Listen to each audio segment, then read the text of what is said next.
نحمدہ ونصلی ونسلم علی سیدنا مولانا محمد رسولہ النبی الامین الکریم۔ اچھا جی، آج ہم اللہ تعالیٰ کے فضل و کرم سے، اس کی رحمت سے، کتاب الاسفار کا ضمیمہ نمبر 2، جو اس کے شروع میں نے کل آپ کی خدمت میں عرض کیا تھا کہ ایک مقدمے کی نوعیت کے 3 اپینڈائسز ہیں یا اینیکزرز ہیں تو اس میں سے اینیکزر 1 جو کل ہم نے پڑھا تھا، اپینڈکس 1 کہہ لیں آپ، اور آج اس کے جو دوسرا اپینڈکس نمبر 2 ہے، اینیکزر B کہہ لیں آپ، آج ہم اس کی کچھ ریڈنگ کرنے جا رہے ہیں، اور انشاءاللہ اس دوران ایک جگہ سے ایک حدیث کوٹ کرنی ہوگی، تو اس کے لیے میں نے صحیح مسلم کا یہ دار ابن جوزی القاہرہ کا ایک مصری نسخہ فواد عبد الباقی کی تحقیق کے ساتھ وہ بھی سامنے رکھا ہوا ہے۔ تو جی، یہ دوسرا جو ضمیمہ ہے یہ اس بارے میں ہے کہ علم الاسفار یا علم الاسفار، however you like it، اور منزل ملامیہ۔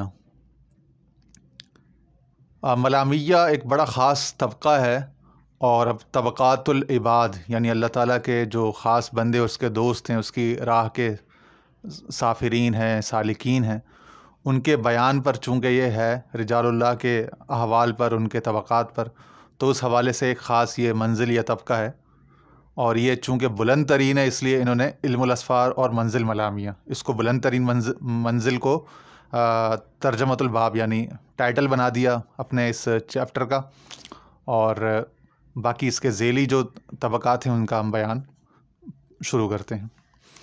شیخ الاکبر فتوحات مکیہ کے باب نمبر 309 جو کہ منزل ملامیہ سے متعلق ہے، یعنی اس میں کئی سارے ابواب ہیں فتوحات مکیہ میں، کئی ساری منازل کا بیان ہے، لیکن 309 نمبر جو ہے وہ منزل ملامیہ سے متعلق ہے۔ تو ملامیین کون ہوتے ہیں ان کے بارے میں فرماتے ہیں، یہ جان لے ایز پڑھنے والے سننے والے کہ اللہ والے 3 ہیں، چوتھا کوئی نہیں، یعنی اللہ والے 3 قسموں پر منقسم ہیں، چوتھی کوئی نوعیت یا کوئی اس کی قسم نہیں ہے۔ جس طرح قرآن شریف میں سورہ الفاتر کی آیت نمبر 32 ہے نا، ثم اورثنا الکتاب الذی اصطفینا من عبادنا فمنہم ظالم لنفسہ ومنہم مقتصد ومنہم سابق بالخیرات باذن اللہ۔ تو اسی طرح چونکہ وہاں اللہ تعالیٰ نے بھی جن کو علم کتاب کا یا الکتاب کا وارث ٹھہرایا اور جن کو بندوں میں سے پسند کیا، تو بتایا کہ وہ ہمارے بندوں میں سے 3 ہیں، ٹھیک ہے نا، ظالم لنفسہ، مقتصد اور سابق بالخیرات۔ تو اسی طریق پر اب انہوں نے، شیخ الاکبر نے، چونکہ ان کے تمام تر جو اصطلاحات ہیں یا تصورات ہیں وہ تمام تر وہ حوالہ دیں یا نہ دیں، لیکن یہ یاد رکھیے کہ وہ بیک گراؤنڈ میں کسی نہ کسی قرآنی آیت، کسی نہ کسی نص قرآن یا نص سنت پر جو ہے نا وہ بیسڈ ہوتے ہیں۔ تو اب وہ فرما رہے ہیں کہ جو 3 طبقات ہیں اس میں سے پہلا طبقہ وہ فرما رہے ہیں عباد، یہ جمع ہے عابد کی، جس طرح زہاد زاہد کی جمع، جہال جاہل کی جمع، ٹھیک ہے نا۔ تو وہ فرماتے ہیں عباد وہ لوگ، یعنی عباد وہ لوگ ہیں جن پر زہد، نکاح سے بے رغبتی، عموماً بالعموم، ایسا نہیں ہے یہ کہ 100% زہاد یا عباد ایسے ہی ہوں گے، نہیں، یہ ایک یعنی ایک جسے کہتے ہیں نا للاکثر حکم الکل، کہ اکثر کے لیے کل کا حکم کا اطلاق کیا جاتا ہے، تو یہ ہے کہ اکثریت ان میں، غالب اکثریت ایسی ہوگی کہ زہد ان میں ہوگا، نکاح سے بے رغبتی ہوگی، اور تمام نیک افعال کرنے کا ان میں غلبہ ہوتا ہے۔ ان لوگوں نے اپنے باطن کو بھی ہر اس قابل مذمت صفت سے پاک کیا ہوتا ہے، جیسے ریا ہے، بخل ہے، اور حرص ہے، کذب ہے، نفاق ہے، تو خیانت ہے، ان چیزوں سے، اخلاقی رذائل وغیرہ سے یہ اپنے آپ کو کوشش کرتے ہیں پاک کرنے اور پاک رکھنے کی، اپنے باطن کو بھی۔ تو ان لوگوں نے اپنے باطن کو بھی ہر اس قابل مذمت صفت سے پاک کیا ہوتا ہے جس کی مذمت شارع نے کی ہے۔ شارع کون ہے؟ شریعت وضع، شریعت دینے والا وہ کون ہے؟ اللہ اور اس کے رسول۔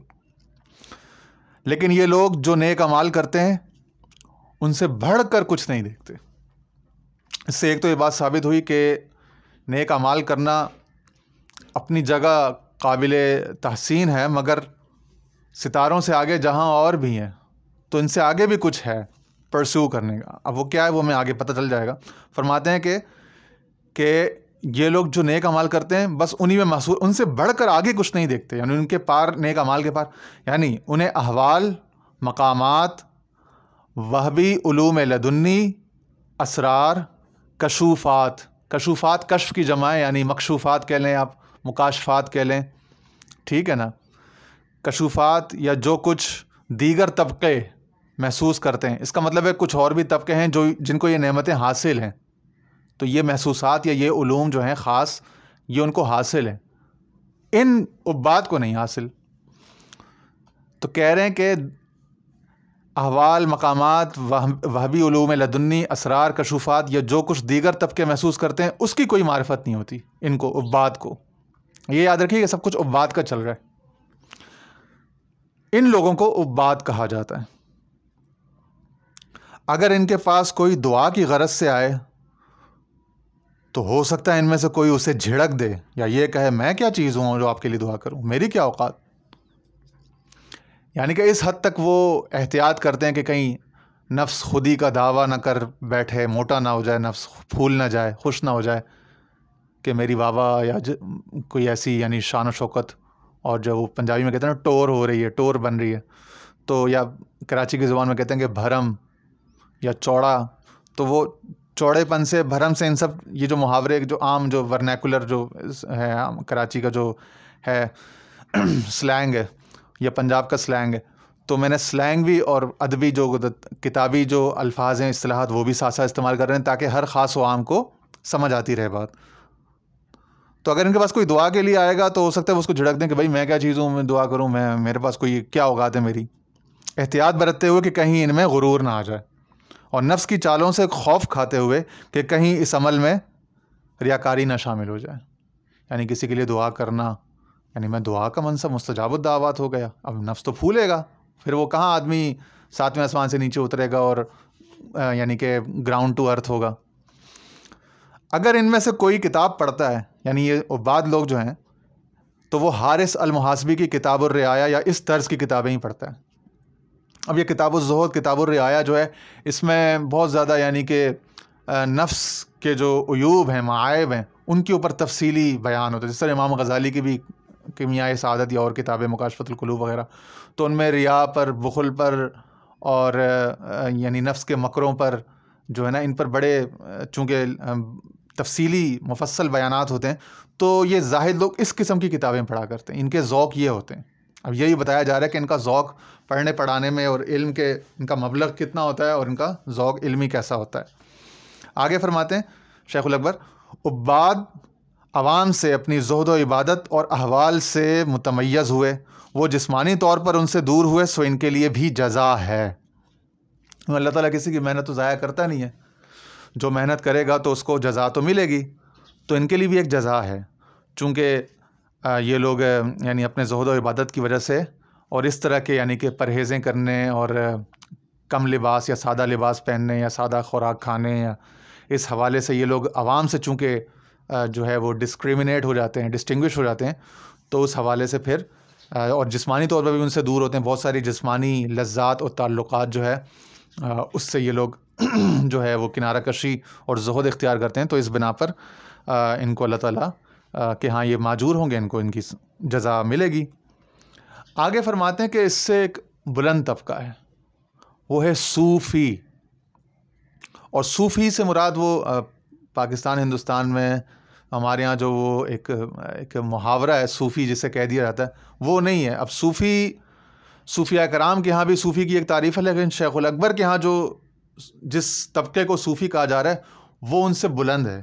شیخ الاکبر جن کو صوفی کہہ رہے ہیں وہ اکثر صوفیاء کرام اور دیگر جو اہل اللہ ہیں، عرفاء ہیں، ان کے علوم میں، ان کے تصانیف و تالیف میں اس کو عباد کہا جاتا ہے. وہ جو پچھلا درجہ تھا نا، وہ وہاں تک کو صوفی اور بلند مرتبہ بیان کرتے ہیں.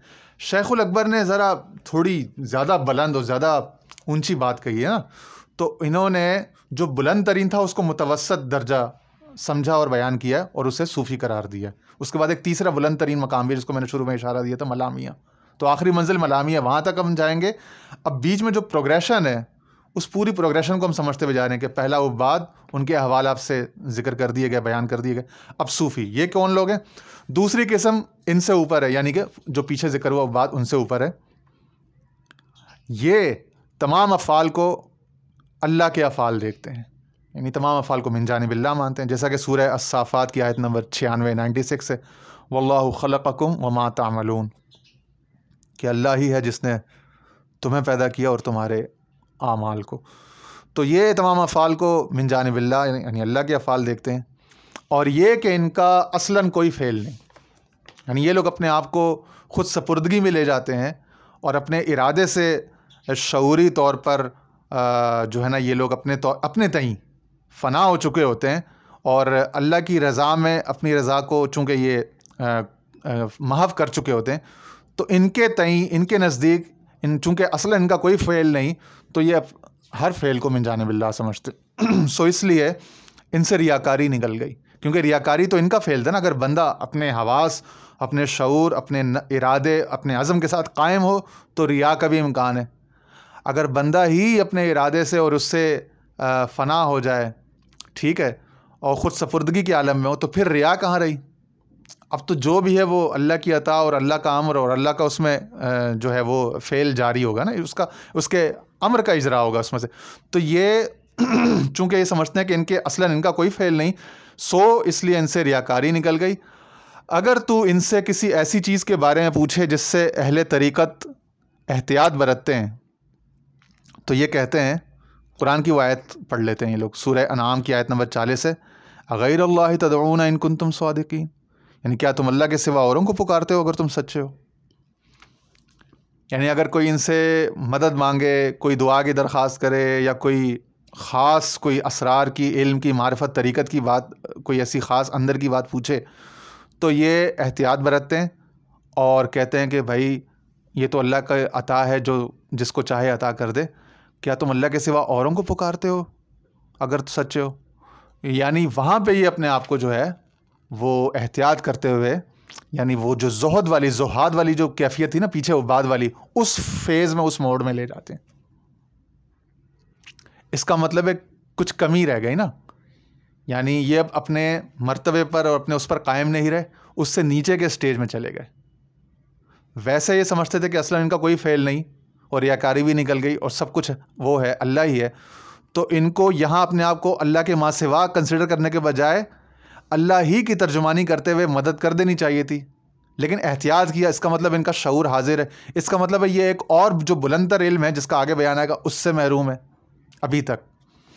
تو یہ شیخ الاکبر یہی لطائف و باریکیاں بیان کر رہے ہیں۔ یہ اچھا یاد رکھیے گا، یہاں پہ ایک ڈسکلیمر دے دوں کہ یہ چونکہ شیخ الاکبر کے علوم ہیں، وہ بڑے خاص معارف ہیں، تو اس میں بہت سارے متشابہات اور لطائف اور اشارے کی باتیں ہوں گی، ان کو ہم بعض اوقات اپنے مسکراہٹ، تیور یا ایکسپریشن کے ذریعے سے بتا جائیں گے، اور لفظاً ایکسپلیسٹلی بیان نہیں کر پائیں گے، اگرچہ کہ ہم محنت کریں گے کہ ان بٹوین دا لائنز یہ جو عبارت میں ہے، کوشش ہماری یہی ہوگی کہ اس کو جتنا زیادہ واضح کر سکے، لیکن پھر بھی کچھ باتیں صرف ایکسپریشن میں اور مسکراہٹ میں اور اس میں تو وہ آپ نے سمجھنا ہوگا، لیکن کم از کم جو عبارت سے جو متبادر معنی یا فہم ہے، اس سے انشاءاللہ ایک بہتر فہم آپ کو اس بیان کے ذریعے سے اللہ تعالیٰ کے فضل و کرم سے، شیخ ہی کی توجہ و فیض سے انشاءاللہ ملتا رہے گا آپ کو۔ اچھا پھر آگے، اچھا ایک تو یہ لوگ یا تو اس آیت سے جواب دیں گے یا پھر جواب میں دوسری آیت کوٹ کر دیں گے، اور کہتے ہیں یہاں پہ پھر شیخ الاکبر نے قرآن کی آیت سورہ انعام کی آیت نمبر 91 وہ سورہ انعام کی آیت نمبر 40 تھی، یہ 91 ہے، قل اللہ ثم ذرہم فی خوضہم یلعبون، کہہ دو اللہ پھر انہیں چھوڑ دے، انہیں کھیل کود میں، اپنی اس میں خوش فہمی میں چھوڑ دیجئے۔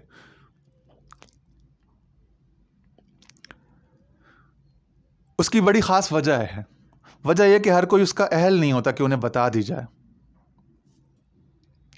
اور بہت سے لوگ تفریحاً اور شرارتاً بھی کرتے ہیں، یا بہت سے لوگوں کی نیت تو صاف ہوتی ہے، لیکن اگر کوئی خاص بات، کوئی خاص گوہر ان کے سامنے آشکار کر دیا جائے تو اس کے بعد وہ شک وسوسے میں پڑ جاتے ہیں اور پھر اپنے حسد میں، بغض میں، اپنی طبیعت کی تنگی اور اپنا جو بھی ان کا خبث باطن ہے اس کو پرسو کرتے ہوئے پھر کسی اور طرف یعنی اناد کی طرف یا مزاحمت کی طرف اور مخالفت کی طرف نکل جاتے ہیں کسی بزرگ کے، کسی شیخ کے.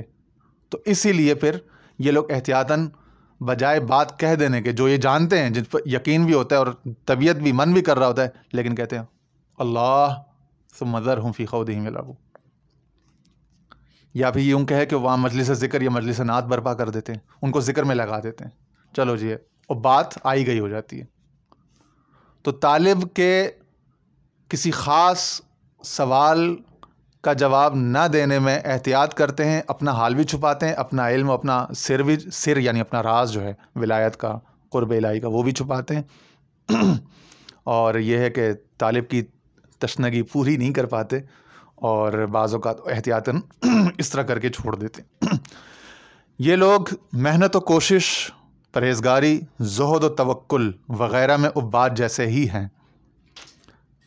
یعنی کہ یہ ان چیزوں میں تو یہ لوگ جو پچھلا طبقہ بیان ہوتا ہے نا عباد کا، زہاد کا، اس میں یہ دونوں طبقے کامن ہیں، صوفی بھی اور عباد بھی، کہ محنت کوشش، پرہیزگاری، زہد، توکل وغیرہ میں ان جیسے ہیں. لیکن وہ اس کے باوجود دیکھتے ہیں کہ ان سے اوپر بھی کچھ چیزیں ہیں. یعنی یہ صوفی جو ہیں اس کے باوجود بھی ان کا تو بیان ہوا تھا نا عباد کا کہ وہ ان کو اس سے آگے کچھ نظر نہیں آتا. اعمال صالحہ اور یہ پرہیزگاری، زہد، توکل، محنتیں، کوششیں، مجاہدے، ریاضت، اس کے علاوہ وہ کچھ دیکھتے نہیں ہیں. احوال و کیفیات میں سے یعنی کہ جو چیزیں بیان ہوئی تھی، مکشوفات، اسرار، وہب علم لدنی، مقامات، ان کی نظر میں ہی نہیں ہوتے، ان کی کنسیڈریشن میں نہیں ہوتا. ان کے کنسیڈریشن میں ہوتا ہے. ٹھیک ہے، ان کے کنسیڈریشن میں کہہ رہے ہیں اس کے اوپر بھی کچھ چیزیں ہیں، جیسا کہ احوال، مقامات، علوم، اسرار، کشوفات یعنی مکشوفات، اور کرامات وغیرہ. کرامات وغیرہ یعنی کہ اللہ تعالیٰ کے عظمت اور اس کی صداقت، اس کی وحی، اس کے قرآن، اس کے نبی کی سچائی کو کسی واقعے کے ذریعے، کسی ایونٹ کے ذریعے سے، کسی واردات کے ذریعے سے مخلوق میں ظاہر کر دینا. کسی کا یقین بڑھانے کے لیے، کسی کی رغبت بڑھانے کے لیے، کسی کی طبیعت میں آمادگی اور دلچسپی پیدا کرنے کے لیے، مختلف اس کے یعنی کہ اس میں مختلف اس میں مقاصد پیش نظر ہو سکتے ہیں، مختلف حکمتیں اس میں ہو سکتی. تو کہہ رہے ہیں جیسا کہ یعنی ان کے پاس اس کے علاوہ زہد، توکل، پرہیزگاری، محنت، کوشش جو ان میں اور زہاد میں اور بعد میں کامن ہے، اس کے علاوہ بھی ان کے پیش نظر کچھ چیزیں ہوتی ہیں، جیسا کہ احوال، مقامات، علوم، اسرار، کشوفات یعنی مکشوفات، مکاشفات اور کرامات وغیرہ. یہ انہیں پانے کی کوشش کرتے ہیں. تو صوفی لوگ یعنی جو شیخ الاکبر کی تعریف کے مطابق جو صوفی ہیں، وہ پھر ان احوال کو، ان مقامات کو، اونچی نعمتوں کو پانے کی بھی کوشش کرتے ہیں. اور جب ان میں سے کوئی چیز پا لیتے ہیں تو عوام میں اس پائی ہوئی شے کو کرامات کی شکل میں ظاہر کرتے ہیں، کیونکہ یہ اللہ کے علاوہ کسی اور کو نہیں دیکھتے. تو چونکہ یہ لوگ کسی بھی یعنی کہ کسی بھی کمال میں، جمال میں، انعام میں اللہ کے سوا کسی کا عمل، فضل دیکھتے ہی نہیں، عمل دخل، تو اسی لیے ان کو کرامت کے اظہار میں کچھ زیادہ کوئی امر مانے نہیں ہوتا. اور جہاں پہ اللہ تعالیٰ کی شان کا اظہار ہو سکتا ہو، اس کی صداقت کا، اس کے باتوں کا، اس کے دین کا، اس کے علم کا، اس کے نبی کا، اس کے نبی کی رسالت کا، ختم نبوت کا، اور اس کے نبی کے فیوزات کا، حیات النبی کا، توسل، تبرک النبی کا، تبرک بالنبی کا، تو وہاں پہ یہ کرامت کی شکل میں کسی خرق عادت واقعے کا اظہار، مگر وہ بھی من جانب اللہ، اللہ کی عطا سے اور اللہ کے اذن سے، اس کی اجازت سے کر لیتے ہیں، کیونکہ یہ اللہ کے علاوہ کسی کو دیکھتے نہیں ہیں. یہی لوگ اہل اخلاق اور اہل فتوہ ہیں. فتوہ فتیہ سے یعنی جوانی سے نکلا ہے، اور تصوف میں فتوہ ایک خاص اصطلاح ہے جس کا معنی ہے قوت اور ایثار والے. اور اخلاق سے مراد یہ ہے کہ تخلقوا باخلاق اللہ، کہ اللہ تعالیٰ کے اخلاق یعنی اللہ تعالیٰ کی صفات، ان میں رحیمی، کریمی، حلم، درگزر، عطا، جود و سخا، معاف کر دینا، پردہ رکھنا، تو یہ جو اخلاق ہیں ان میں، وہ اخلاق بھی وہ نہیں، وہ جو کرٹیزی یا جس کو کہتے ہیں مسکرا کے ملنا، وہ تو ایک عام سطح کے لوگ بھی اس کا خیال کرتے ہیں. وہ جب تصوف میں لفظ اخلاق اصطلاحاً استعمال ہوتا ہے تو اس سے مراد یہ چیزیں ہوتی ہیں جو اہل فتوہ یعنی قوت اور ایثار والے، قوت و ایثار یعنی القوی اور الجبار العزیز کی ان میں صفات جو ہے وہ تجلی ان کے اعمال سے، ان کے چہروں سے یا ان کے احوال سے یا افعال سے ظاہر ہوتی ہے. اور ایثار یعنی خود پر دوسرے کو ترجیح دینا. تو یہ اہل اخلاق اور اہل فتوہ ہیں، یعنی قوت اور ایثار والے، انہیں صوفیاء کہتے ہیں. اور تیسرے گروہ کی نسبت، تیسرا گروہ جو آگے آئے گا ملامیہ، جس کی منزل ملامیہ یہ چیپٹر کا نام ہے، علم اسفار اور منزل ملامیہ.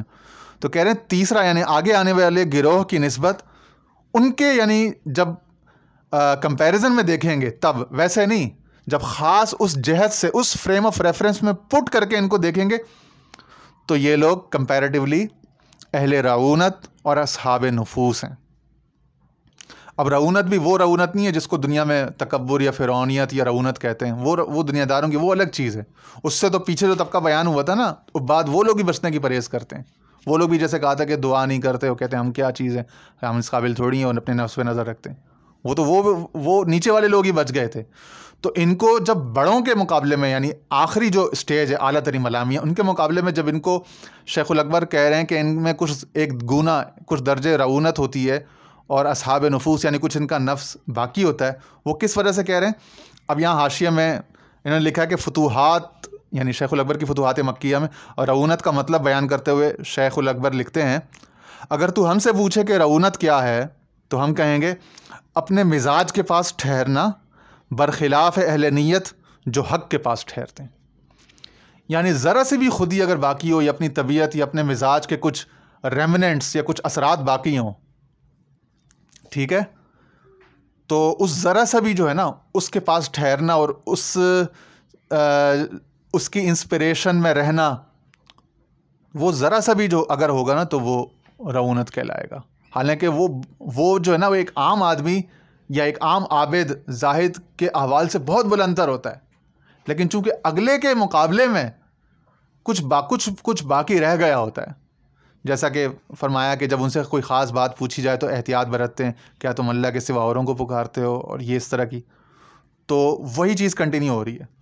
تو اس فریم آف ریفرنس میں جب اس حوالے سے دیکھا جائے گا تو یہ لوگ اہل رعونت اور صاحب نفس یا اصحاب نفوس شمار ہوتے ہیں شیخ الاکبر کے ہاں.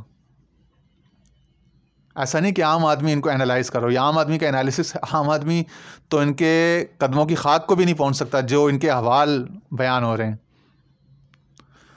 لیکن چونکہ شیخ یہ چاہتے ہیں کہ تم معیار کو بلند سے بلند تر کرتے جاؤ، تو وہ اس کی ریفائنمنٹ کرتے جا رہے ہیں، انسانی جوہر کی، انسانی شعور کی، انسانی تربیت کی، اس کو بلند سے بلند تر لیتے جا رہے ہیں تاکہ کسی بھی مقام پر بندہ رکنے نہ پائے. اچھا جی، ان کے شاگرد یعنی یہ جو صوفی جو طبقہ بیان ہو رہا ہے، ان کے شاگرد بھی انہی جیسے ہوتے ہیں، دعوے کرنے والے. یہ اللہ کی تمام مخلوق پر اپنی برتری کا اظہار کرتے ہیں اور اللہ والوں کا سردار ہونا ظاہر کرتے ہیں. اچھا، یعنی اب یہاں پہ ایک بتایا کہ یہ جو ہوں گے نا، جن کو یہ حال نصیب ہوگا، یہ حقیقت نصیب ہوگی، ان کے پاس تو اخلاق، یعنی وہ اخلاق الہیہ، اخلاق ربانیہ میں سے اخلاق بھی ہوگا، ان کے پاس فتوہ بھی ہوگی، قوت و ایثار بھی ہوگا، حلم، رحم، کرم، فضل، جود و سخا، درگزر، یہ سب چیزیں ان کے پاس تو اعلیٰ ترین صوفیانہ عارفانہ اوصاف ہوں گے. مگر جو ان کے شاگرد، ان کے ساتھ رہنے والے، ان کے ہم مجلس ہوتے ہیں، وہ کیا کرتے ہیں؟ وہ دعوے کرنے والے ہوتے ہیں. اور یہاں دعوے کرنے والے پر شیخ الاکبر کے جو ابن عربی فاؤنڈیشن ہے انہوں نے حاشیہ لگایا ہے، حاشیہ نمبر 2، اور لکھا ہے وہ لوگ جنہیں کسی بات کا زعم یا غرور ہو، یا وہ دوسروں کے برابر ہونے کے مدعی ہوں. یعنی یہ لوگ صوفیوں کے برابر ہونے کے مدعی ہو رہے ہیں نا. اب ان کے شاگرد بھی، جس طرح قوال تو ایک ہی ہوتا ہے استاد.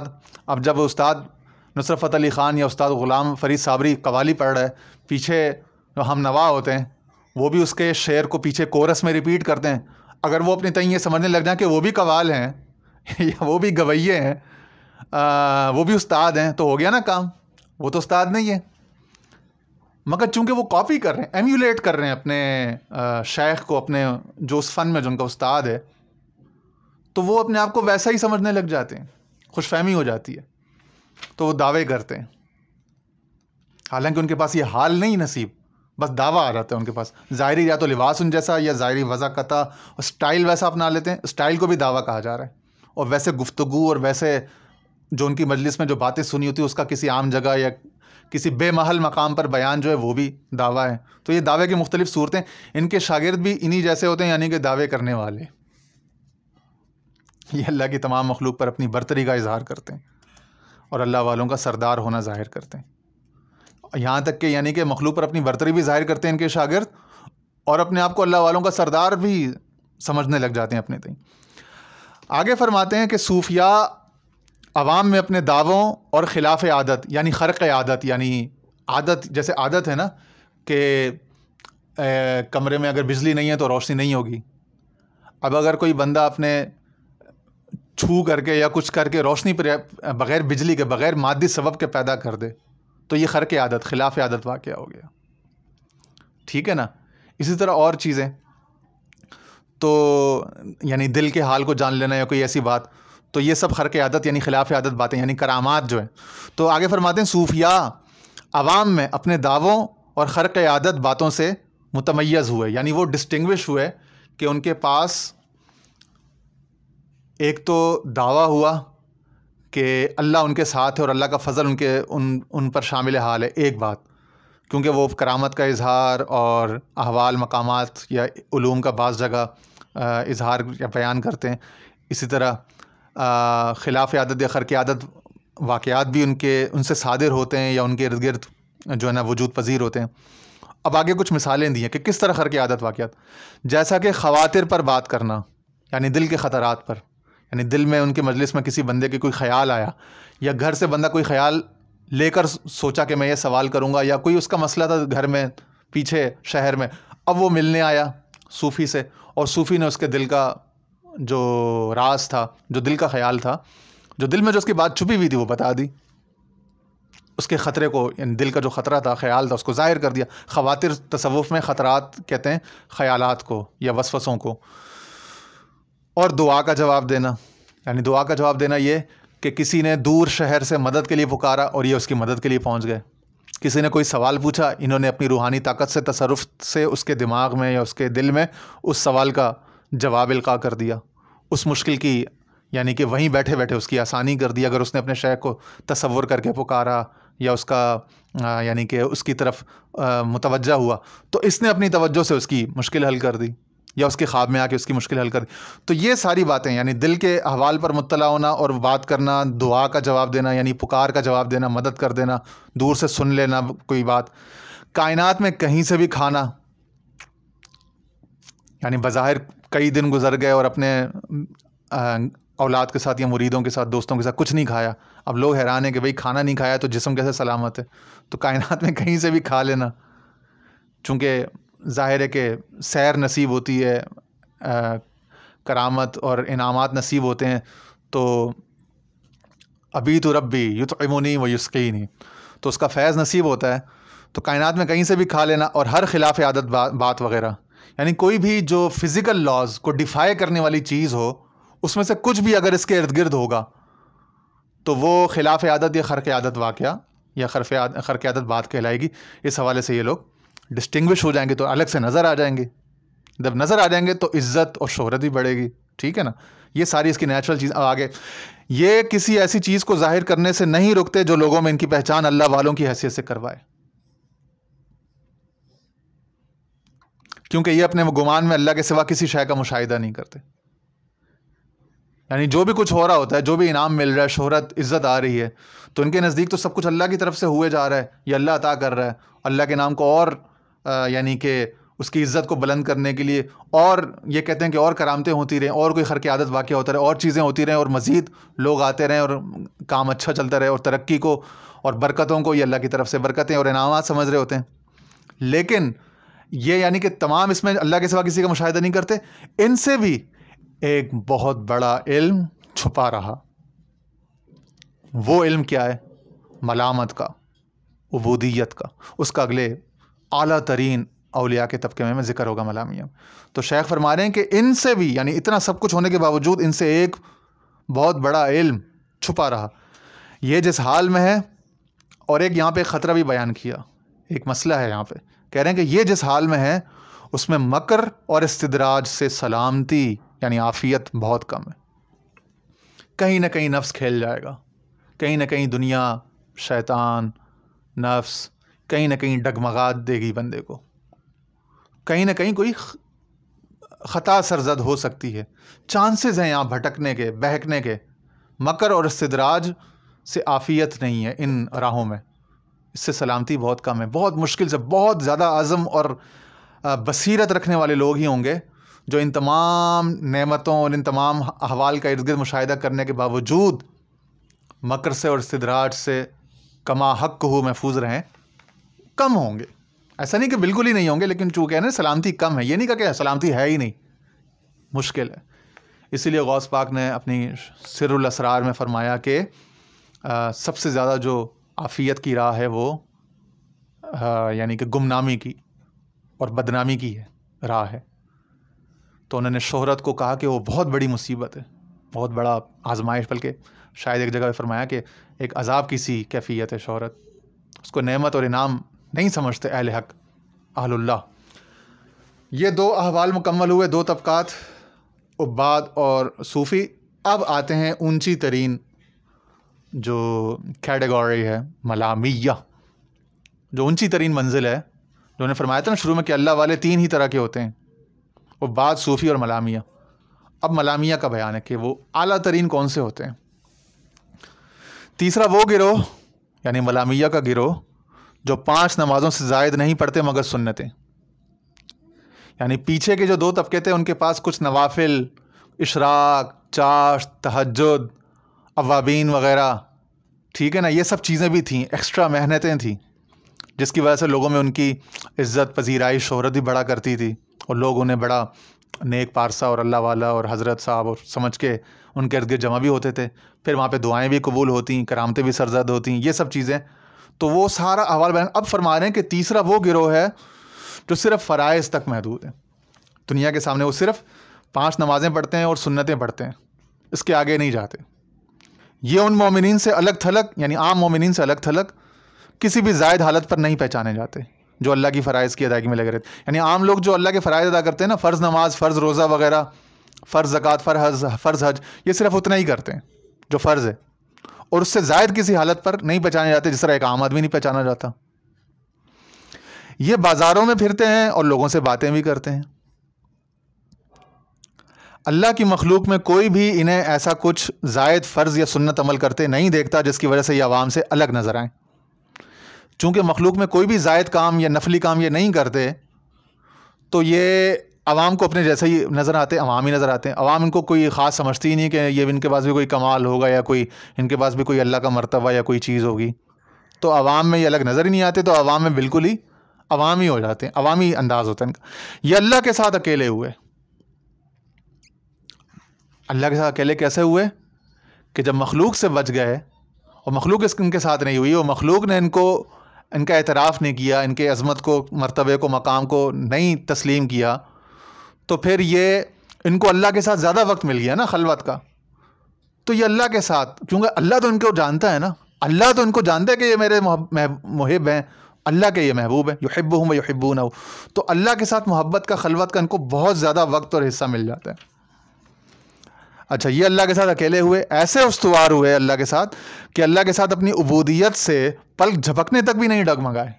یعنی اتنی عبودیت اور اتنی عافیت ان کو مل گئی کہ پھر یعنی یہ پلک جھپکنا بھی ان کو اللہ کی عبودیت سے ان کو دور نہیں کرتا. دعویٰ، خودی، یہ وہ، نفس کا فریب، میں، انانیت کہیں ان کے قریب پھٹکتی ہی نہیں ہے. انہیں صدارت کا کوئی لالچ نہیں ہوتا کیونکہ ربوبیت ان کے قلوب پر چھا گئی اور یہ اس کے زیر اثر کمزور ہو گئی. یعنی یہ کسی مجلس میں اگر جائیں تو انہیں کوئی تمنا نہیں ہوتی کہ ان کو کسی خاص مسند پہ بٹھایا جائے یا دعا کرائی جائے یا یہ مرکز شمع محفل بنے. بالکل تمنا ان کو صدارت کا کوئی نہیں ہوتا، کیونکہ اللہ کی ربوبیت، اس کی عظمت ان کے قلوب پر اتنی چھائی رہتی ہے کہ اس کے عظمت کے تصور کے زیر اثر یہ کمزور، ٹوٹے ٹوٹے سے رہتے ہیں. بے شک اللہ نے انہیں ٹھکانوں کے بارے میں بتایا کہ وہ ٹھکانے کن احوال اور اعمال کے متقاضی ہیں، چنانچہ یہ ہر ٹھکانے سے اس کے تقاضے کے مطابق معاملہ روا رکھتے ہیں. یہ لوگ خلقت خدا سے چھپ گئے، یعنی جب کوئی خاص بات نظر نہیں آتی تو مخلوق خدا تو ساری ظاہر بین ہے نا، وہ تو ظاہر دار ہے، ساری مخلوق تقریباً صرف ظاہر کو دیکھتی ہے، اور ظاہر میں جب ان کے پاس کچھ نہیں دکھانے کو، کچھ نہیں، تو یہ ان کی حقیقت جو ہے وہ خلق خدا سے چھپ گئی۔ یہ لوگ خلق خدا سے چھپ گئے، عادات کے پردے میں ان سے پنہاں ہوئے۔ عادات کے پردے میں یعنی جس طرح عام لوگ جتنا کھاتے ہیں، جتنا پیسہ کماتے ہیں، پیسہ بچاتے ہیں، اور یعنی بظاہر اسباب پر پیسے پر انحصار کرتے ہیں، کنٹریبیوشنز سے اپنے کام چلاتے ہیں، دینی کاموں یا دنیاوی، ٹھیک ہے نا، تو کسی بھی یعنی خرق عادت واقعے کا اظہار نہیں کریں گے۔ خرق عادت یہ ہے پیچھے صوفی لوگ کہ ان کو پیسہ چاہیے، خانقاہ بنانی ہے، مسجد بنانی ہے، مدرسہ بنانا ہے، کوئی پروجیکٹ ہے تو وہ مٹی کو ہاتھ لگایا تو سونا ہو گیا، جائنماز کے نیچے سے سونا، ہیرے خزانے نکل آئے۔ یہ ان کے ہاں نہیں ہوگا۔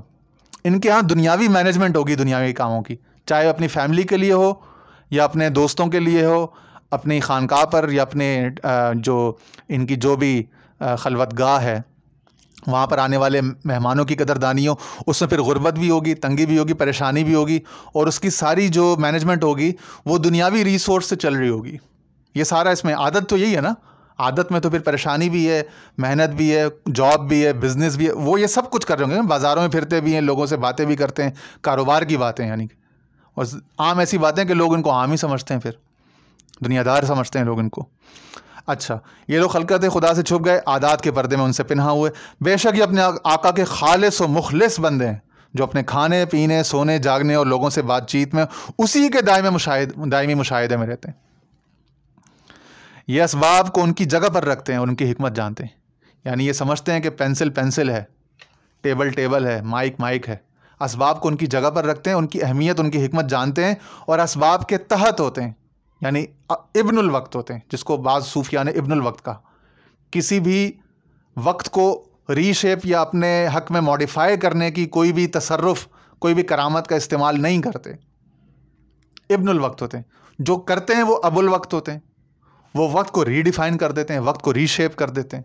وہ بھی ایک شان ہے اللہ کے بندوں کی، اور اللہ ہی کے ایک صفت ہے عظمت و جلال کی۔ اچھا، یہ اسباب کو ان کی جگہ پر رکھتے ہیں اور ان کی حکمت جانتے ہیں۔ یہ ہر چیز کے محتاج ہوتے ہیں،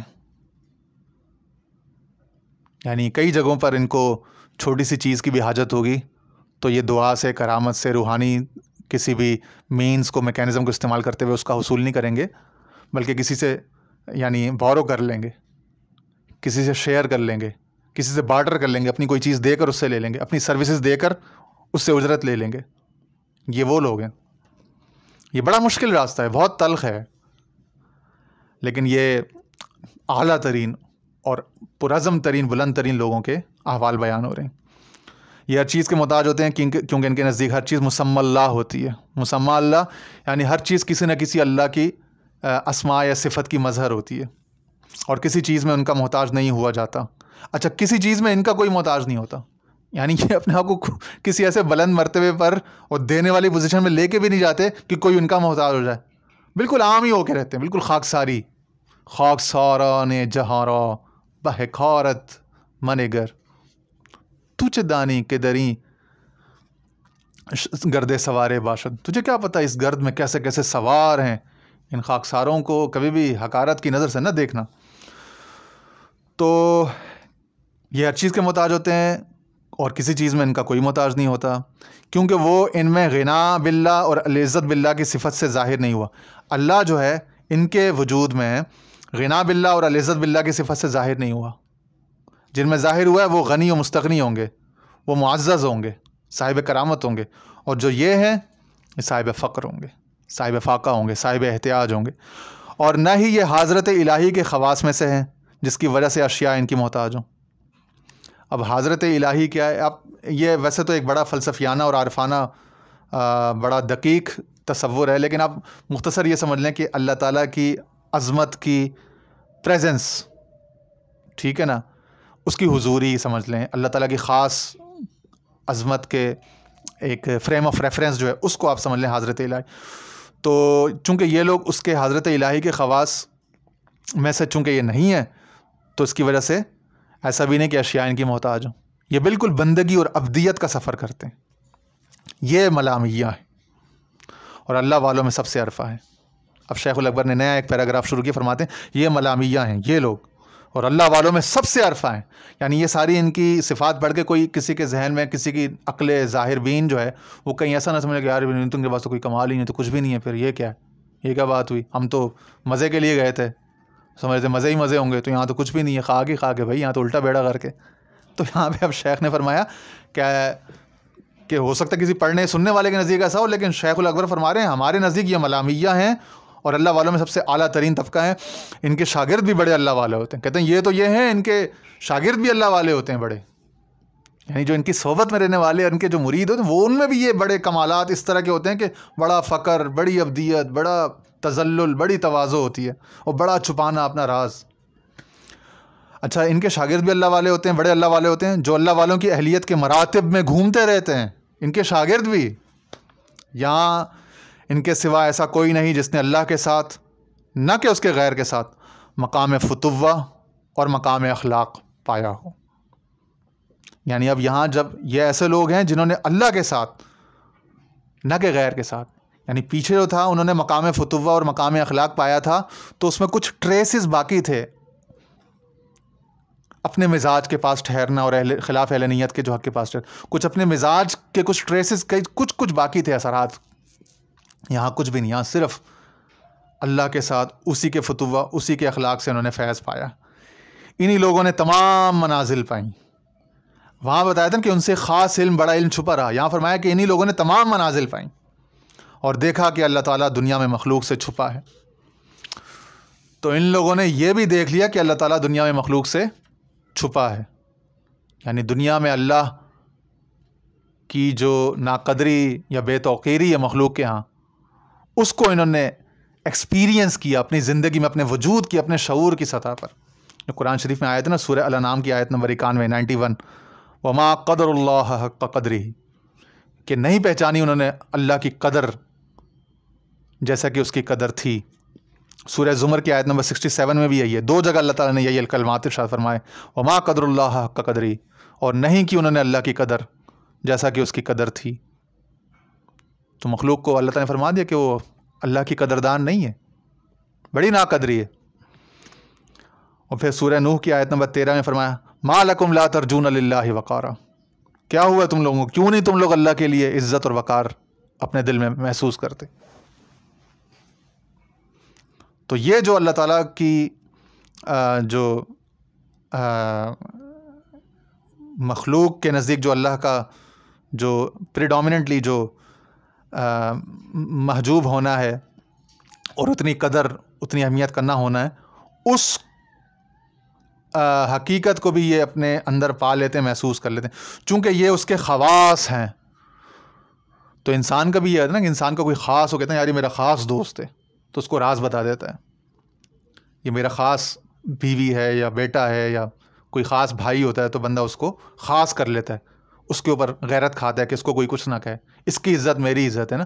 تو چونکہ خاص ہو جاتا ہے تو بندہ اس کو اپنا راز دے دیتا ہے، بندہ اس کو اپنے کاغذات بلینک چیکس دے دیتا ہے، اس کی فیکٹری اپنے گھر اس کے نام کر دیتا ہے، بیوی کے، بچوں کے، اولاد کے، یا کسی کے اپنے کسی خاص شاگرد کے، کسی خاص دوست کے، کہ بھائی خاص جو ہوا.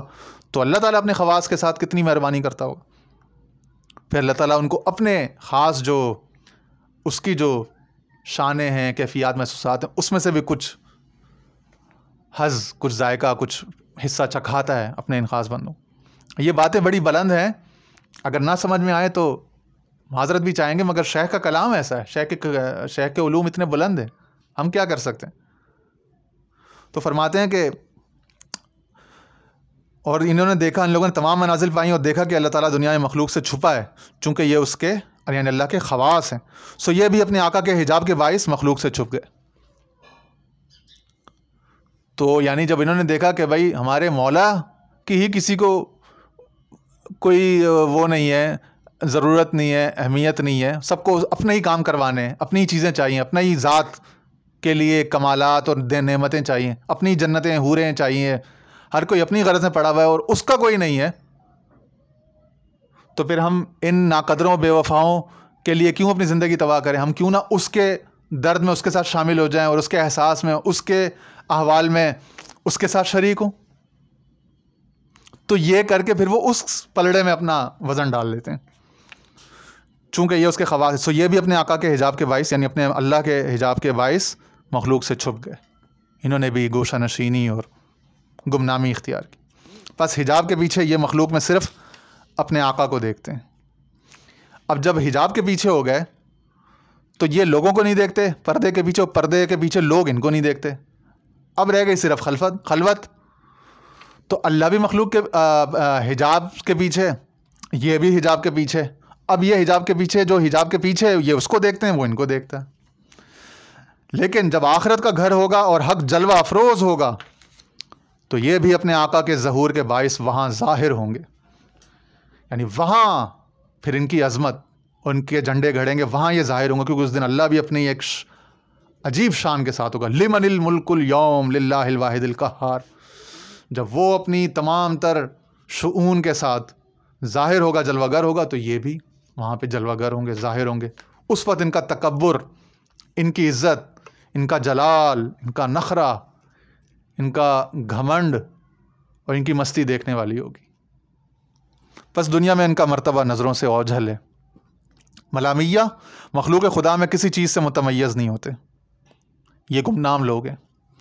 اور یہاں پہ مجھے ضرورت پڑی صحیح مسلم کی وہ حدیث کوٹ کرنے کی، حدیث نمبر 2622 ہے، صحیح مسلم کی کتاب البر والصلہ، اس کے اندر باب نمبر 40 ہے، باب فضل الضعفاء والخاملین، یعنی باب ضعیفوں کمزوروں کے فضیلت کے باب میں، اور خاملین یعنی گمنام غیر اہم لوگ جو ہیں ان کی کتنی فضیلت ہے، اس پر حدیث امام مسلم لے کر آئے ہیں۔ حدیث نمبر 2622 ہے، 2622، اور کتاب البر والصلہ کی حدیث نمبر 138 ہے، 138۔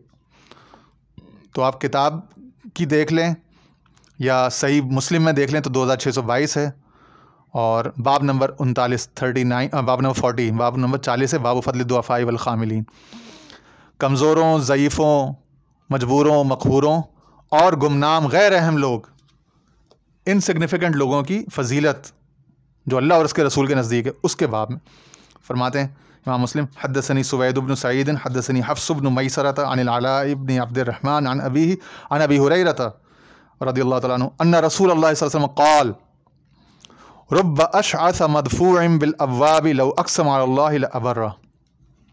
اور بعض جگہوں پہ دوسری کتابوں میں ایک لفظ کا اضافہ آیا کہ رب اشعث اغبر مدفوع بالابواب، یعنی کتنے ہی ایسے پراگندہ بالوں والے، میلے کچیلے، غبار آلود، پسینے سے بھرے ہوئے جسم اور کپڑوں والے، میلے پیوند لگے ہوئے کپڑوں والے، پرانے کپڑوں اور گردآلود بالوں والے لوگ ہیں، مدفوع بالابواب، یعنی وہ اگر دروازوں پہ جائیں تو دھتکار دیے جائیں، کوئی ان کے لیے دروازہ نہ کھولے، کسی دعوت میں نہ بلائیں، کسی مشورے میں، کسی پنچایت میں، کسی حجرے میں ان کو یعنی کہ فیصلہ کرنے کے لیے یا اپنی رائے دینے کے لیے اہم نہ سمجھائے، نکاح کے لیے پیغام بھیجیں تو نکاح ریجیکٹ ہو جائے، نوکری کے لیے، کاروبار کے لیے ایفرٹ کریں تو اس میں کوئی ساتھ نہ دے، یعنی دروازوں سے دھتکار دیے جانے والے اور ایسے عجیب سے گندے سندے حلیوں میں رہنے والے، لو اقسم علی اللہ، اگر وہ قسم کھا لیں اللہ پر، لابرہ، تو اللہ تعالیٰ ان کی قسم پوری کر دے۔ اللہ کے نزدیک اتنا ان کا مقام ہوتا ہے۔ تو فرما رہے ہیں کہ ملامیہ مخلوق خدا میں کسی چیز سے متمیز یعنی ڈسٹنگوش نہیں ہوتے، بالکل عام حال پہ ہوتے ہیں۔ یہ گمنام لوگ ہیں، ان کی حالت عوام جیسی ہے، اور چونکہ ان کی حالت عوام جیسی ہے اس نام سے بھی یہ دو وجہ سے مختص ہوئے۔ ایک تو ان کے شاگردوں کو ملامیہ کہا جاتا ہے، یعنی لعنت ملامت یافتہ، ملامت کیے جانے والے، ناپسند کیے جانے والے عمومی طور پر، تو ان کے شاگردوں کو ملامیہ کہا جاتا ہے، ٹھیک ہے نا۔ تو ان کے شاگردوں کو ملامیہ کہلائے جانے کی وجہ سے پھر ان کے استادوں کو یہ ملامیہ کہہ دیا جاتا ہے۔ لیکن بہرحال یہ دو وجہوں سے مختص ہوئے۔ پہلی بات وہ یہ بتا رہے ہیں کہ ان کے شاگردوں کو ملامیہ کہا جاتا ہے کیونکہ وہ اللہ کے معاملے میں ہمیشہ اپنے نفوس کو ملامت کرتے رہتے ہیں، اور نفس کے کسی عمل کو ایسا خالص نہیں جانتے جس سے خوش ہوں۔ یہ ان کی تربیت ہے، کیونکہ اعمال سے خوشی تو قبولیت کے بعد ہے، اور شاگردوں کو اس کی خبر نہیں۔ اس کا مطلب ہے جو بڑے ہیں، اکابر ہیں، اساتذہ، ان کو خبر ہے کہ وہ اللہ کے یہاں مقبول ہو چکے ہیں۔ شاگردوں کو اس کی خبر نہیں، شاگرد اپنے نفسوں کو ملامت ہی کرتے رہتے ہیں اللہ کے مقابلے میں، یعنی کبھی بھی اپنے حوالے سے خوش فہمی میں کا شکار نہیں ہوتے، اور چونکہ ملامت کرتے رہتے ہیں اور ملامت کی حالتوں میں دنیا کے سامنے رہتے ہیں، اسی لیے ان کو ملامیہ کہا گیا۔ جب ان کو ملامیہ کیا گیا تو ان کے اساتذہ کے اوپر بھی تھوڑی بہت ملامیت کیچڑ اچل جاتی ہے۔ آگے دوسرا وہ بتا رہے ہیں، یہ تو شاگردوں کا حالت ہے، اب آگے فرما رہے ہیں جہاں تک اکابر ملامیہ کا تعلق ہے تو اس لفظ کا ان پر اطلاق اس لیے ہوتا ہے کہ ان کے احوال اور اللہ کے ہاں ان کا مرتبہ چھپا ہے۔ چونکہ چھپا ہے تو عزت نہیں ہے، شان و شوکت نہیں ہے، وقار نہیں ہے، صدارت نہیں ہے، تو کیا ہے پھر؟ ملامت ہے، باتیں سننا ہے، تانے تشنے الزامات۔ اگر اس گروہ کا مرتبہ لوگوں پر ظاہر ہو جائے تو وہ انہیں خدا بنا ڈالیں، چونکہ یہ عوام سے عادات کے حجاب میں ہے، یعنی کوئی بھی خرق عادت، کوئی کرامت ظاہر نہیں، کوئی خرق عادت خلاف عادت واقعہ نہیں ہوتا، اور عادت جیسا کہ معمول دنیا میں جو فزیکل لاز چل رہے ہیں ویسا ہی یہ لوگ اپنے آپ کو اور اپنے ارد گرد کے معاملے کو، احوال کو اسی کے تابع رکھتے ہیں۔ ابن الوقت جو میں نے کہا، کبھی بھی وقت کو بدلنے کی اور وقت میں تصرف کر کے کسی سچویشن کو اپنے حق میں پھیرنے کی کوئی کوشش نہیں کرتے، اور ویسے ہی رہتے ہیں جیسا کہ جو کچھ ہو رہا ہے، حادثے ہو رہے ہیں، آزمائشیں ہو رہی ہیں، تکلیفیں ہو رہی ہیں، ان کا کچھ کٹ جائے، ان کا جل جائے، مرض ہو جائے، ان کے بچے، ان کے اولاد، ان کے گھر والوں پر بلائیں ٹوٹ۔ جی تو وہ کہہ رہے تھے کہ چونکہ یہ لوگ اللہ کے معاملے میں ہمیشہ اپنے نفوس کو ملامت کرتے رہتے ہیں اور نفس کے کسی بھی عمل کو ایسا خالص نہیں جانتے جس سے خوش ہوں، یہ ان کی تربیت ہے، کیونکہ اعمال سے خوشی تو قبولیت کے بعد ہے اور شاگردوں کو اس کی خبر نہیں۔ مگر جہاں تک اکابر ملامیہ کا تعلق ہے تو اس لفظ یعنی ملامیہ کا ان پر، یعنی اکابر ملامیہ پر اطلاق اس لیے ہوتا ہے کہ ان کے احوال اور اللہ کے ہاں ان کا مرتبہ چھپا ہے۔ اگر اس گروہ کا مرتبہ لوگوں پر ظاہر ہو جائے تو وہ انہیں خدا بنا ڈالیں، چونکہ یہ عوام سے عادات کے حجاب میں ہیں تو ان پر بھی ان اعمال کی وجہ سے جو ملامت کے متقاضی ہیں ویسا ہی ملامت کی جاتی ہے جیسا کہ عوام پر کی جاتی ہے۔ گویا کہ ان کا مرتبہ ہی انہیں ملامت کرتا ہے کہ ان لوگوں نے اس مرتبے کی عزت اور طاقت کو ظاہر نہ کیا، یعنی اللہ تعالیٰ کی محبوبیت اور ولایت کے باوجود اپنی ولایت کی جو عظمت تھی اور کرامت تھی، بزرگی تھی، اس کو ظاہر نہ کیا، اس طاقت کو ظاہر نہ کیا، استعمال نہ کیا، تو ان پر اس لفظ کے اصطلاحی اطلاق کی یہی وجہ ہے۔ آگے فرماتے ہیں پس ملامیہ اس بارے میں درست علم والے لوگ ہیں، یہ اونچے طبقے اور مثالی طریقت والے سردار ہیں، دنیا اور آخرت میں انہیں ہی قرب والا ٹھکانہ حاصل ہے۔ یہاں پہ آج کی گفتگو ختم کرتے ہیں۔ ابھی آگے دو عناوین یہاں رہتے تھے، ایک ملامی شیوخ اور دوسرا منزل ملامیہ کے عطا کردہ علوم۔ یہ تقریباً 1.5 صفحہ رہتا ہے، اس کو انشاءاللہ ہم اگلی نشست میں کریں گے۔ آج کی نشست کافی طویل ہو گئی۔ وآخر دعوانا ان الحمد للہ رب العالمین۔